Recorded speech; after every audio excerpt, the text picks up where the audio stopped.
5 күндік жалған өмірде адамның басынан не өтпейді десеңші, ағы мен қарасы, қуанышы мен қайғысы, ащысы мен тұщысы қатар жүретін өмірде барлық жағдайды басыңнан өткереді екенсің. Бірақ қателіксіз адам болмайды. Барлық адам қателікке әйтеуір бір ұрынар анық. Қанша жерден алды-артыңа қарайлап бағамдасаң да, күтпеген жердің өз торына түсірген қайғы есеңгіретіп тастайды. Сондай кезде тордан аман-есен шығаратын, қателігіңді түзейтін, кешіре білетін сенімді адамың болған өте жақсы екен. Иә, менде мұндай адамдар көп. Оның бірі анам болса, екіншісі әйелім. Өзім талай ақымақтық жасасам да, әйелім соңымнан түзетіп, бәрін өз орнына қоя білетін, әйелімді ауыз толтырып мақтайтындай жан екеніне көзім жетті. 23 жасымда айғанымға үйленген болатынмын. Ол кезде достарымның бәрі бойдақ. Арасында ең бірінші отау көтергені мен болған соң, достарым үйімізге жиі келетін. Тіпті кейде біздің үйде түнеп кетуші еді.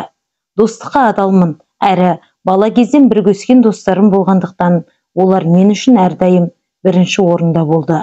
Олар кеттік десе, жас отбасы екеніме қарамай әйелімді жалғыз қалдырып кете бердім. Әйелімнің жанында аз уақыт, достарымның жанында көп уақыт болатынмын.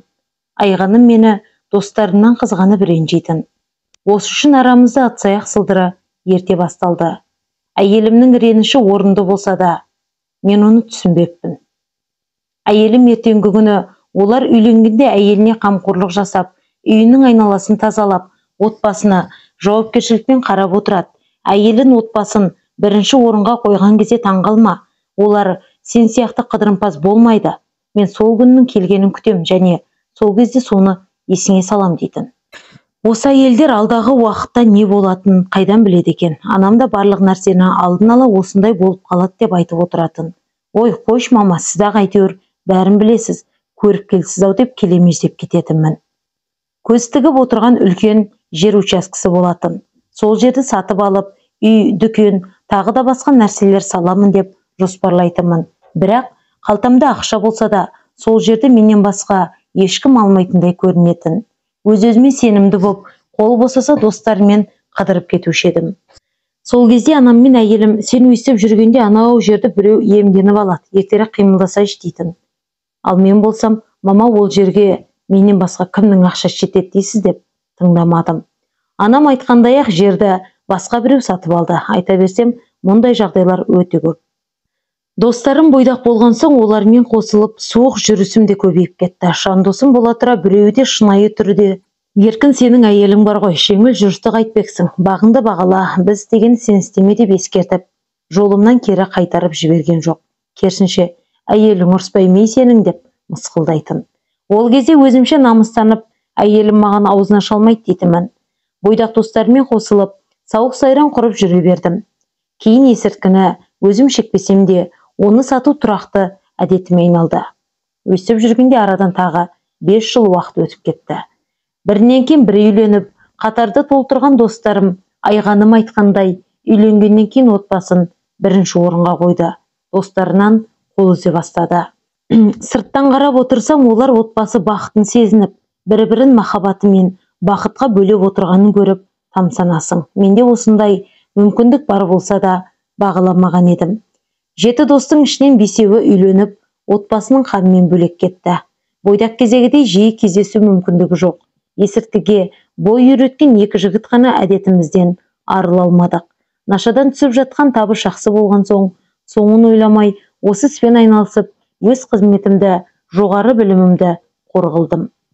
Түскен табыс қалтамды қалыңдатқан сайын әйелім емес, өзге келіншектер қызық бола бастады.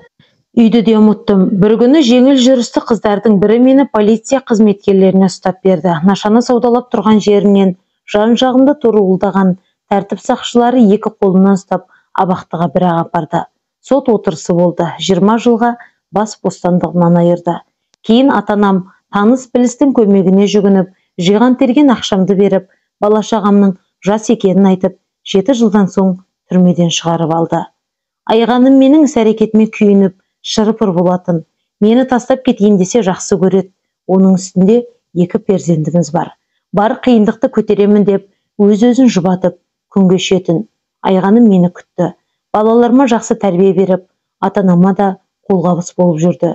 Сен жоқта ажырасам деп ойлап үйіме 2 рет барып келдім. Әке үйі жат үй сияқты болады екен, ұзақ қала алмадым. Ағам мен жеңгемнің татулығын көріп, неге менде де осындай отбасы жанұя болмасқа деп тәуекел етіп қайта келдім. Үмітімді үзгім келмеді. Сен жақсы азаматсың, тек ақылыңды орынды пайдалана білмейсің.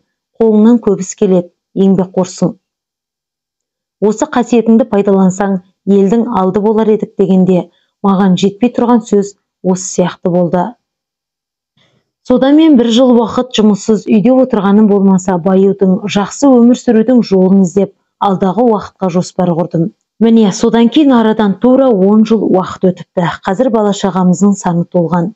Алды жоғарғы сыныпқа аяқ тіреді. 2 қабатты жаңа үйге көшіп, абырой беделім күн санап көтеріліп келе жатыр. Осының барлығы анам мен әйелімнің арқасында дей аламын. Өйткені бір өзім ешқандай тірлік жасай алмас едім. Қасында сенімді әрі үнемі қолдау көрсетіп, ақылдасып, бағыт-бағдар ұсынып тұратын адам ата-анам мен әйелім ғана екен. Ене мен келіннің тату болғаны да ер азаматқа жақсы көмек қой.